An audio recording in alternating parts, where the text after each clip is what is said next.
Hey, Sarah, the Metal Theologian. So there might have been an ad before this. If so, it's because of fucking probably this record, realistically. This is Elder. I've been on this kick where I've been listening to this shit again, man. Like, the more times I come back around to this kind of music, like this sort of stoner rock shit, the more grateful I am that I found this shit. Because, like, I kind of went through a lot of different phases just over the last 10 or so years.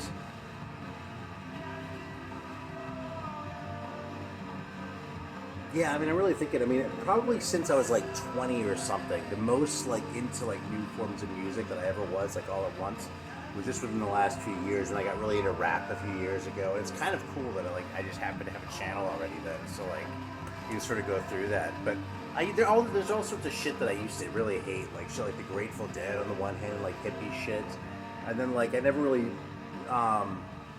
like when industrial was like a big thing, that never did anything for me either. I just didn't have any appreciation for it at all. And I sort of went around and like got into each style one by one, and it was really kind of awesome. And I really felt like I learned a lot, you know what I mean? Especially since, I'm not 20 anymore. It's cool that that's still out there for me, you know what I mean? Like so many people just sort of like get stuck in whatever they liked when they were in high school. And that's just sort of that. So, I don't know, man, I feel like I'm sitting here saying that, oh, I'm so, like, advanced or whatever. Like, I'm so open-minded because I'm still able to get into new kinds of music. But, it's just sort of the way things worked out from my perspective, I don't really see it as, like, a moral thing in any way, it just sort of happened. But the point of all this is that I sort of, like, made this sort of, like, slow and leisurely rounds through all these different styles of music that I never really spent any time with before. And it was really cool. And like, even though, I don't have all the rap records that I did, I've kind of sold some of those off again and shit. Even though I'm not as deep into that as I was, I still like look at that and I feel like I understand it a little bit better. And like, I know what's cool about it. I'm going to throw this on just for the hell of it while I'm talking, because we're going to be talking about new wave shit anyway. Even though I sort of did that with all these different styles, the one that I sort of keep coming back to, the one that I really feel like is something new, and like new in a way that it's become a part of my life, like in a way that hasn't happened to me since I got into jazz about 15 years ago or something like that. Because prior to that, it's like I like really fall in love with metal, obviously, when I was a kid. Then I really fell in love with like the 70s hard shit. Then I really fell in love with like punk shit and then the German shit. But then it sort of petered out a little bit, you know what I mean? It sort of slowed down, and a lot of those things I didn't come back to either. So like when I think of like the moments in my life where like a new style of music has like really spoken to me in a way so that I just wanted to like find out as much of it as I could, this is really up there on that list, in a way that like with the rap stuff and the hippie shit, it really kind of wasn't so much, even though I really like that stuff a lot. And as far as the industrial shit, I played a Skinny Puppy record last night. I mean, I still really like a lot of these records, So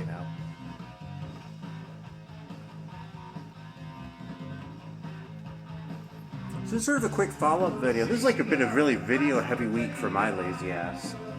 But, in the last video I made where I was talking about that new wave of British heavy metal shit, I sort of invited people to comment, and, it's been really interesting because I've sort of thought through a few of the issues that, I don't want to say I hadn't fully thought them through, because I thought I had thought them through pretty fully, but then I just sort of saw another perspective, which is even better, you know what I mean? So this is sort of where I am now, after spending another week sort of thinking this through and talking about it with some of you all and that. So, fundamentally, the claim that I was sort of making, go watch the old video, obviously, Look, I give a shit, because it's not monetized anyway. So,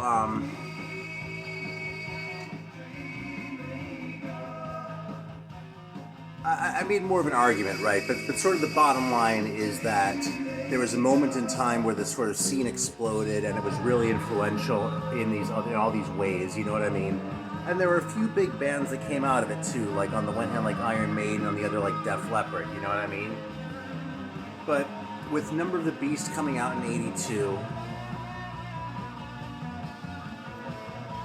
and really with Kill 'Em All coming out in 83, and really the other one that I forgot to mention the last time I talked about was Pyromania, also in 83, because Pyromania kind of peeled off everyone who was more sort of on the commercial end, you know what I mean? Like if you listen to your new wave British heavy metal 45s, I mean, fuck, I'll just pull it out. You have a record like, you have a band like Mendy's Prey or something like that. You know? And like, they made one other single that honestly, I've heard it and I just kind of think it's crap. It's just too AOR for me. I mean, I haven't heard it in a long time. Maybe I've mellowed enough with the age that I'd get into it because I didn't used to like this one either. And I like this one a lot now. But the point is that Mendy's Prey is really on the commercial end of the spectrum when it comes to the sound, you know, where Venom would be on the opposite end of the spectrum. Or if you wanted to stick with a band that was sort of had most of the aggression of Venom, but more of that sort of new wave of British heavy metal sound, then, I don't know, maybe Blitzkrieg or someone like that. Okay? So everyone who is inclined to the heavy shit, Metallica peeled off in one direction. Everyone who's inclined to the commercial shit, Pyromania peeled off in another direction. And the people who stayed in the middle of the road stuck with Number of the Beast, and that was what like the center of metal became, more or less. Okay? Now see, this rocks, but this is definitely more sort of hook-based. It's sort of more of a commercial songwriting style. So the guys who liked this kind of new wave of British heavy metal stuff, these are the guys who they heard Kill 'Em All and they liked it, sure. But the way I like, you know, this shit. But they heard Pyromania and they were like, that's where we need to go with this shit. You know what I'm saying? And I think that's sort of what happened at the scene.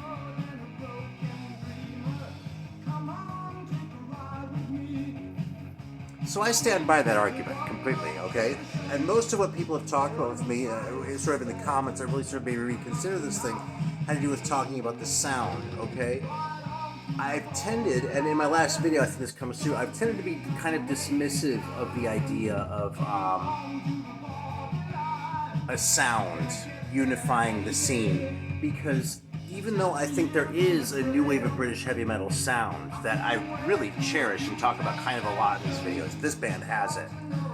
But while this band has it, most of the big bands that we name drop really don't have it. Like Iron Maiden did have it early on, but the Maiden that you think of, like Number of the Beast on, that really doesn't sound like that. And Killers is already pretty close to the edge of what you could still consider to have that new wave sound, right? You know what I mean?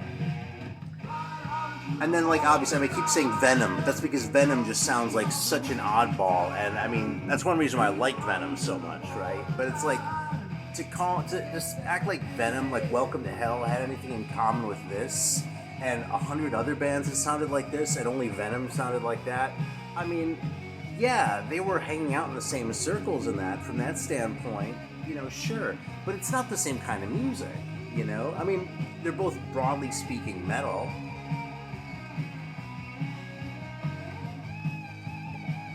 But this gets to the issue. I think that we can use the term new wave of British heavy metal to talk about two different things. And since we all love it and like to talk about it, we throw this term around and we just sort of overlook the shortcomings in the language that we're using. So my position on this now is that when we say new wave of British heavy metal or NWOBHM, right, it means one of two things. It means either that we're talking about a specific like moment in time where a bunch of influential bands came around, which is basically the way I framed it in the last video, right? And if we're going to look at it from that standpoint, but what we really should do is include everyone who was sort of involved in the scene, even if they're way out on the periphery. So by that standard, like a band like, I mean, Venom, obviously, but like Witchfinder General, okay, who really didn't sound anything like this sort of thing, right? But they were a metal band, and they sort of ran in the same circles. They should totally be included, you know what I mean? As should a band like, you know, Girl, who really weren't very heavy at all. And also, we should really include the older guys who sort of came along later and sort of, I don't think it's really fair to call them hangers-on because we're talking about like Ian Gillan and that. But bands like Ian Gillan, or like Gillan or Judas Priest, Motorhead to a certain degree. The band's Budgie is another big one. These bands that have been around for a while, but saw that this thing was happening and, presumably liked it and sort of latched onto it and made their own contributions to it. I mean, a lot of those records are really good, right? I'll play the Sacred Alien one. This one doesn't get hyped very much. I love this record. It has like sort of a prog vibe to it that you just don't hear very often. But they totally have that new wave sound, by the way, though. Anyway, if we're talking about that scene, then I think that I completely stand by what I said. I really think you're kind of... I think if you mean it in terms of the scene and you're counting past 1982, you just want to enjoy the fact that you're able to have this many records in your new wave section instead of this many. You know what I'm saying? Like your box of 45s is this full instead of only this full. But because it's not the new wave of anything anymore at that point, right? But the other thing that we use the term new wave or NWOBHM to describe is a specific sound. And that's that sound that I kept sort of talking about at the same time as I was being dismissive of it in the last video. You see what I'm saying? If you're talking about that sound, then shit like Trident from 84, or even like that Black Witch record that I was geeking out over, that one, I put it away already, but that one from 86 that I think is a fantastic new wave of British heavy metal sounding record, you know what I mean? So if you're calling NWOBHM the sound, then that's completely valid. It doesn't matter when the record's made, right? So when we're talking about NWOBHM, if we're unclear about whether we're talking about the sound or the scene, we can fall into these little traps that we kind of set for ourselves inadvertently. Does that make sense?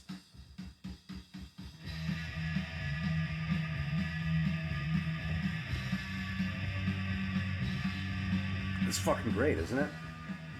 Sacred Alien. It's kind of a dumb name. It's probably like a Monty Python reference or something like that, because it seems like anytime there's a UK band with a really dumb name, it's some fucking Monty Python shit. Like Toad the Wet Sprocket or something like that. And I'm not like anti-Monty Python, It's just like, if you hung out with the drama kids in high school, you heard enough fucking Monty Python.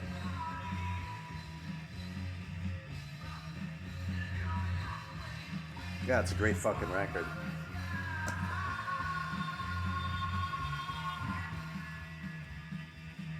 So I'm thinking about, I have all this other bullshit, like it could fill a video now, because I've been listening to stoner shit, which I just don't feel like, when it comes to the metal shit, I don't like to be a prick, but I know what I'm talking about, and I know what I'm talking about. When it comes to this shit, these bands are all new to me. I just got some shit from, Fuzz Trip. They're kind of my favorite. They had all this Argonauta label stuff, which is like the Los Natas records, like from Argentina, the ones that I was so into. So I was kind of looking for more, In fact, one thing I noticed is I've talked a lot about how I tend to shop by label, but you know what shopping by label does? You know how they've done like those psychological studies? I just realized this when I was at the record store today. You know how they've done these psychological studies where like if you go to like an ice cream parlor and there are like 31 flavors or something like that, that like you sort of get overwhelmed by all the choices, and like even though intuitively it's better to have more choices, your brain is actually happier if the choices are just chocolate, strawberry, vanilla. You know what I'm saying? I think that shopping by label accomplishes the same thing to a certain degree for me, because if I go into something like jazz, okay, and I'm like, instead of going, fuck, I don't know anything about jazz, how do I do this? And I go, well, you know something?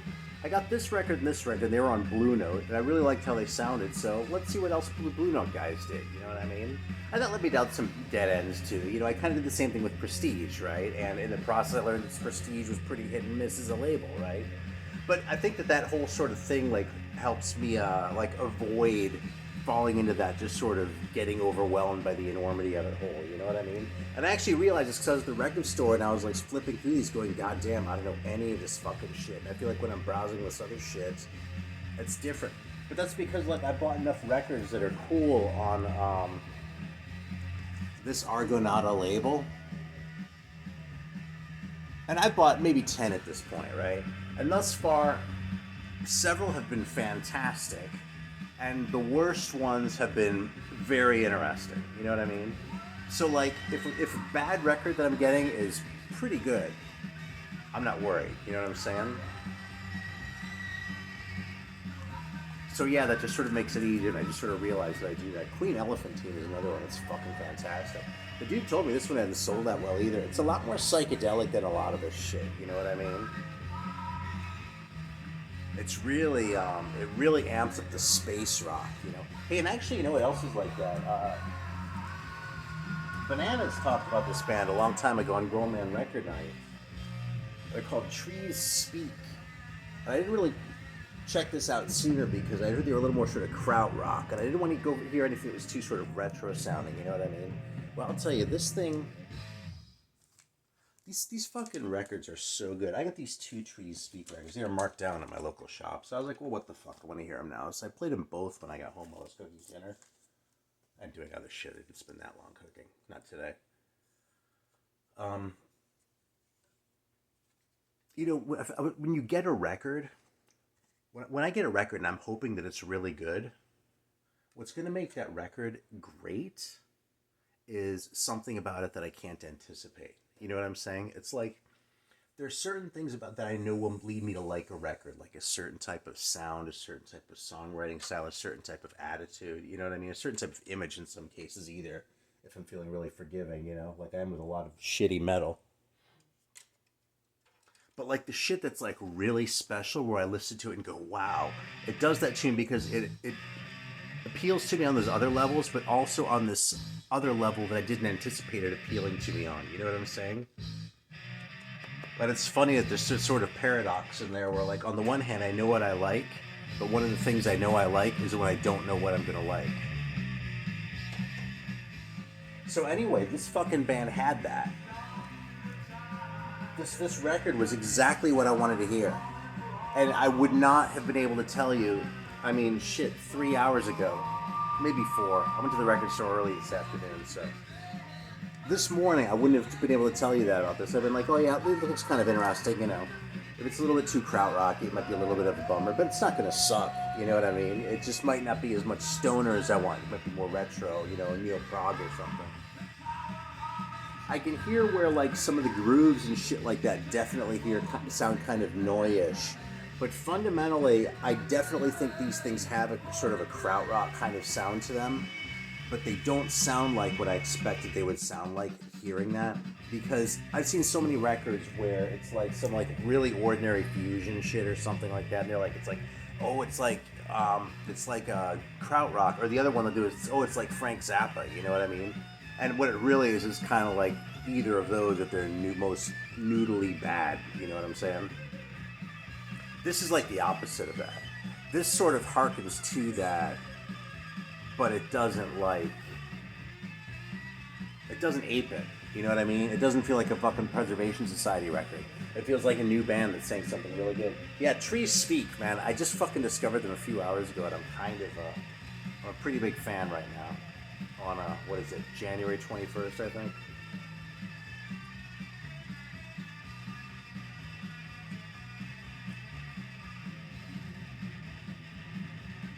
So here's my other thought.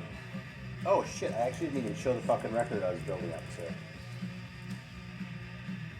was gonna show that Snail one. Because it's kind of a shitty name. But I couldn't argue with that fucking cover. And you know something? The name Snail, it's not a good name, but it's kind of wrong in the right spirit. You know what I'm saying? Like, yeah, I don't know. I think you probably got it. I mean, so yeah, and it's really good. It's heavy, it's rocking, and it's psychedelic too, which is my favorite kind of shit I'm finding. So it's fucking rules, man. Snail, if you're watching this, and don't change your name. It's all good, dude.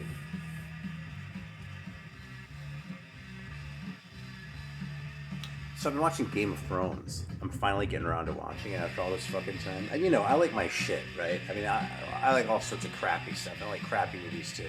That doesn't mean I can't dig like a fucking like prestige TV show. You know, I mean, I watched like NYPD Blue and shit long ago, so totally. So what I think that's striking to me is that in the show, like every time, like they have this weird like fire religion that they have going on, and like when people stare into the flames, like they always see weird shit. Like, you know, they'll be like having a conversation, there'll be like some like flame priestess there or something. And so like, come over here and look at these flames and tell me what you see. And the guy's like fucking told that by me. He looks at the flames like, oh, I see a fucking war and like my hand getting chopped off. Or like, you know, just, I don't know, whatever kind of shit. So I was thinking, and this isn't intended as like a commentary on religion at all, by the way, because like there are studies about like, there's all sorts of like literature and like thought that's been put into out there about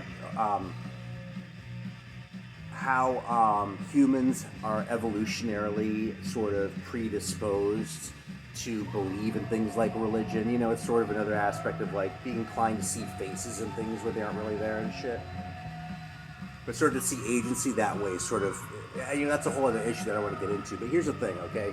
So we know it, like, in real life, okay, like, the way we've evolved, okay, just the way human beings are, we are inclined to, like, see agency in, like, these external forces, you know what I mean? We're primed to believe in certain ways that are all really abstract, and, like, if you believe in God, you, it's a choice you've made to believe, even though the evidence isn't really all there. And if you don't believe, then, well, the evidence isn't really all there. But, you know, if you're not a dick about it, you recognize it's a choice people make, you know.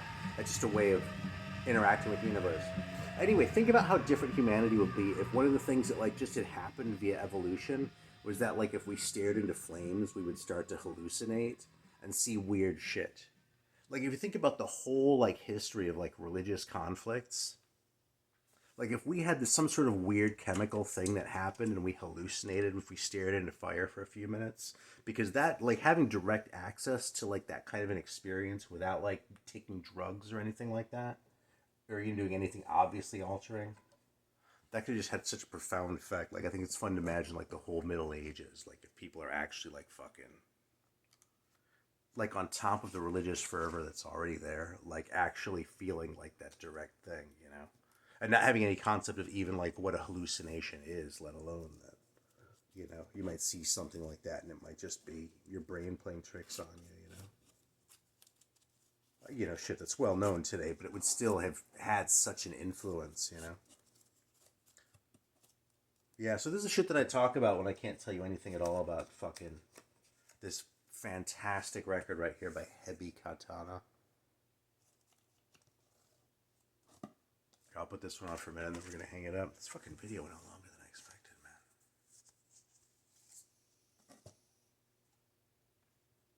Yeah, this is the Hell 45 on Deadly Weapon. This one took me a while to find.